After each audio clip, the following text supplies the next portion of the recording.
Welcome to Pario Magazine, where I chat with individuals who have a desire to create. Today, I'm joined by an improv comic who is set to battle it out in the upcoming Improv Comedy Cage Fight Cup, beginning in March. Welcome to Pario Magazine, Alex Greenhalgh. Thanks, Jamie. How are you at the moment? Yeah, good. Yeah. I think I'm excited. I'm about to do another cage fight in 2 weeks. That's going to be good to jump back into that. Nice little prep before the big competition early next year. Yeah, we're really excited. Because obviously, yeah, we did the last one and this one has even more money. So Brilliant. that's Always a always a bonus. good. Uh, so we're here today to chat about your journey through the world of improv comedy. But before we dive into that, do you want to give our audience a brief little introduction as to who Alex is away from the comedy stage? Yeah, of course.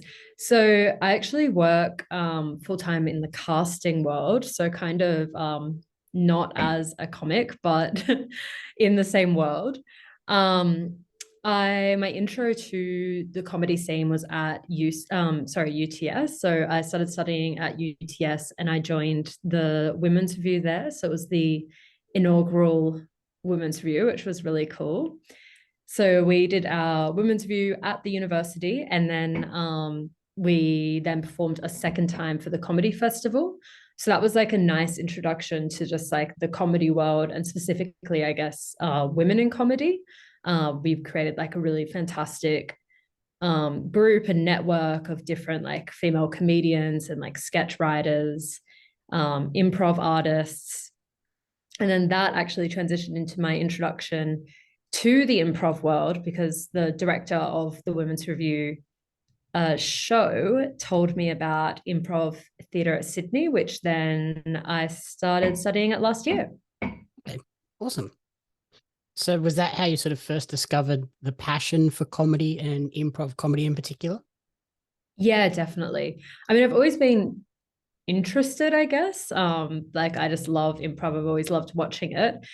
But I'd say Women's View specifically introduced me to improv comedy, I'd say, just because leading up to the creation of the production, we did a lot of improv jams and like creating sketches from improv. So we'd like often start a specific idea, like maybe someone would come in with an idea that they'd want to write, and then we'd kind of play around with that with improvisation.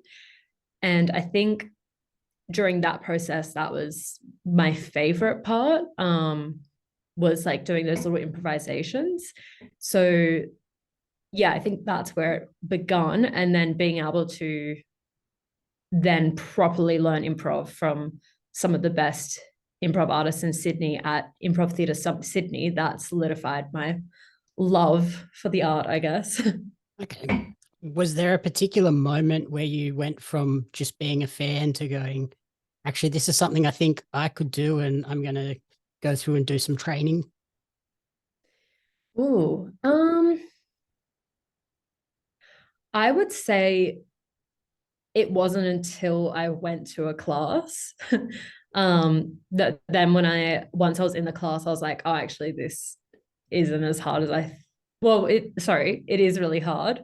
But it's a much more welcoming environment than I thought it would be, I guess. I think it's scary taking any step into a comedy world in any different world, city, whatever.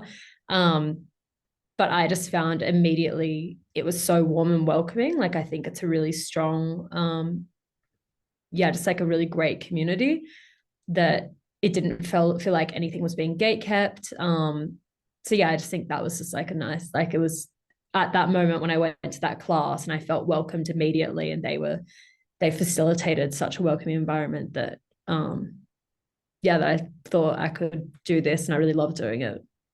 I imagine that sort of welcoming aspect is crucial to make good comedy because, yeah, if you go into something a little bit scared that somebody might downplay or criticize what you're doing, you're going to be a bit scared to get out there and be a bit wacky and weird. Yeah, absolutely. And I think early on we were taught it isn't about being funny. You don't have to chase being funny or chase the laughs. I actually remember in one of our early classes, one of the first classes, we had an exercise where we just got up on stage and just told a story about our day. And everyone was so interesting and everyone was so enthralled by everyone's stories. And afterwards, the teacher said, you could get up on stage and just being yourself is enough.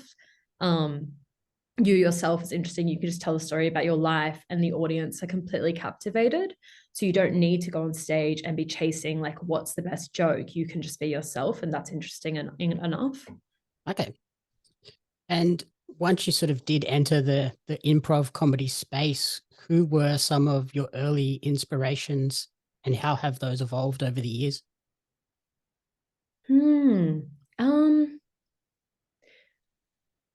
I would say, so I listened to a podcast. It's called Las Culturistas. So they're just two American comedians that talk a lot about their time at university, which was they were very much so their name is Matt Rogers and Bowen Yang. They just talked about their university experience and about all of the improv troupes that they were in. So I think that was something that sparked my interest because I loved them. So I loved hearing about their stories about university and like the comedy scene there.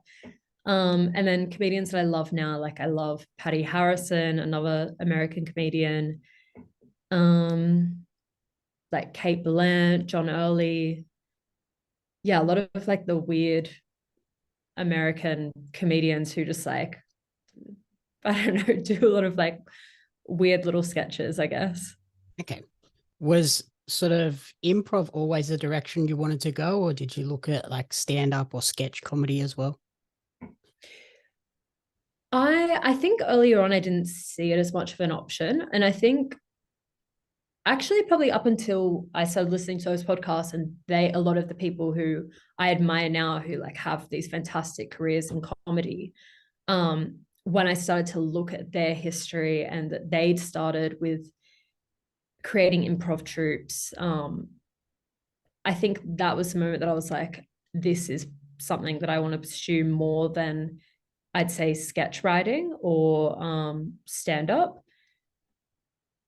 And I think, yeah, I think my brain works the best just like thrown on stage and making it up as I go, and being able to like do those like different characters, either if they're grounded in reality or like completely wacky. I think that's where I thrive.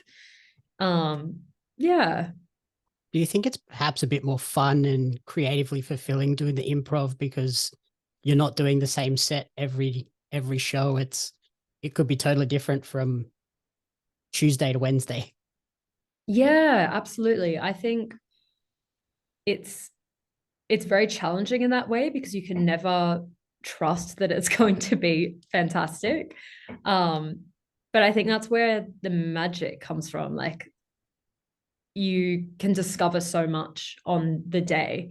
Like you could be on stage and then just have a strong idea of what you want to explore that day. And then someone's phone might go off in the audience. And then it's like, well, great, we're going down that route now. You know, like it's so yeah. So I think that's the thing I love about it the most is it depends who you're performing with, the vibe of the night, what mood you're in, what memories come up, like who knows what's going to inspire it. So I think, yeah, I think that's what I love most about improv. And I imagine there have been some disasters. Are there any nights that you look back on and go, yeah, that was a terrible, terrible performance? Oh, yes, absolutely. There'd be heaps.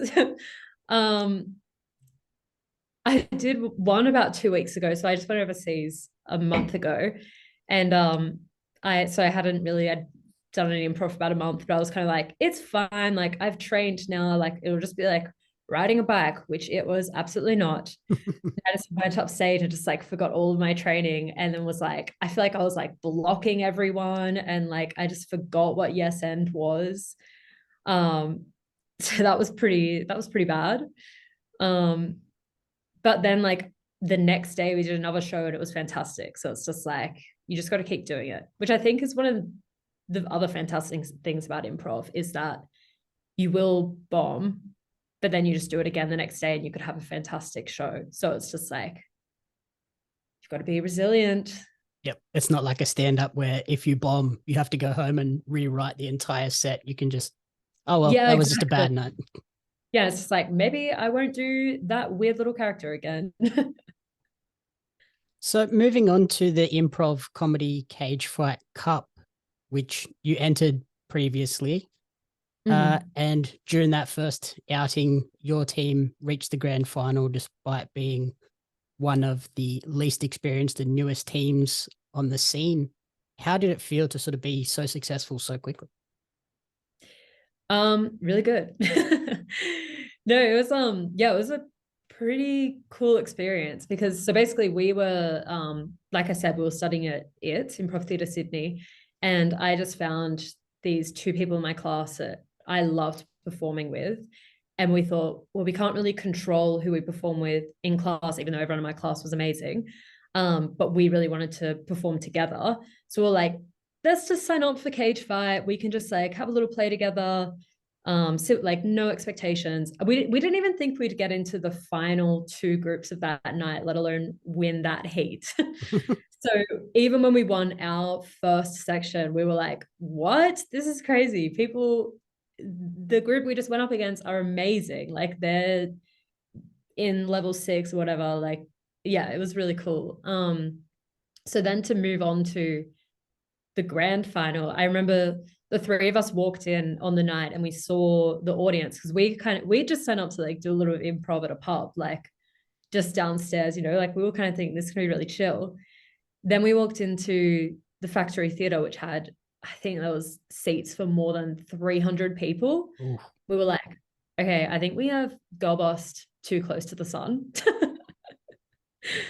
But like such a cool experience, but very scary. Yep. Did having that early success sort of drive the passion and motivate you to continue pursuing this a little bit harder?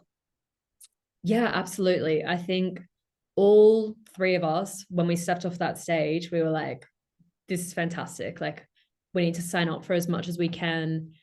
We're going to sign up for the Sydney Comedy Festival this year. Just we're going to have a meeting soon and then just figure out where we're going to go the next year. We just want to sign up for as much as we can and do as much as we can, including Cage Fight next year. Like I said, we have a Cage Fight again in 2 weeks. Yeah, it was a really great jumping board because we were just wanting to explore how we perform together, like outside of the school. And I think with it being so successful, now we just feel so inspired. I have one of the girls in the group. We're chatting like every day, just conspiring. We're like, what are we going to do next? What are we going to sign up for next? Who are we going to perform with? Like, obviously, Pat as well. But it's just like, yeah, it's really fun. And is it the same sort of trio that just bounces around all of them, or do you bring other people in as well? We're bringing in someone new for Cage Fight, the one we're doing in 2 weeks. His name's Trevor, who we met in level 6. So that was after we did Cage Fight. So that's going to be fun, having a new person in the troupe. And then, yeah, we're always open to bring in more people as we go. But I think we're like a really nice core 3. So we're all like very committed. And I'm really excited to have Trevor on because we just think he's brilliant. Fantastic. And what was it about improv comedy Cage Fight in particular that you think this is what we need to do, and why is this a special show? I think in Sydney, especially post COVID, there's a lot of, as far as my knowledge is, I'm not a stand-up comedian, so it could be wrong. I'd say there aren't as many spaces as there are for stand-up comedians to just go and explore who you are as an artist, I guess, or like as an improviser. So I think when we discovered Cage Fight, like it's so accessible. It's accessible for people at all levels. We got to perform that night with people who were on the house team at It's like, you just get to perform with the most incredible people. And I've met so many amazing people through Cage Fight.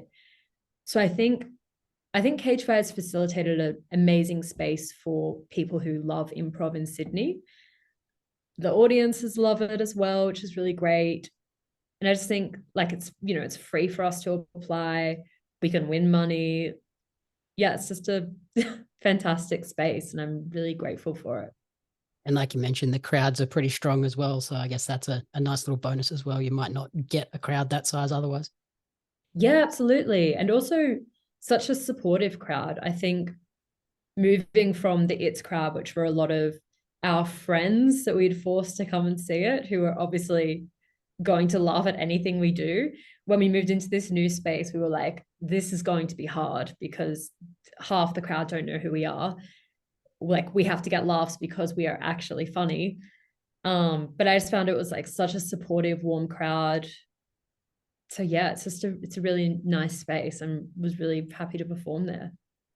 And with the upcoming cage fight in March, the grand final will be part of the Sydney Comedy Festival. Is that an exciting prospect as well, knowing that that's going to bring even more eyes onto the product? Yeah, absolutely. I mean, yeah, it's just fantastic to have these opportunities. I think like in Sydney, like I said, there aren't heaps of opportunities to be able to be in part of these huge improv competitions. So it's just nice to be able to also bring audience members to come and watch it, because I also just love watching improv. Like, even if we didn't make it to the grand final, I will absolutely be in the audience. So it's just, yeah, it's nice to have that space. I just think it's just such a fun thing to watch. So yeah, it's really exciting that it's going to be the Sydney Comedy Festival, and yeah, I can't wait to be involved. And how are you feeling about your team's prospects for that particular competition? I mean, you're just gonna have to come and vote for us. And so everyone else says, anyone else is watching. Yep.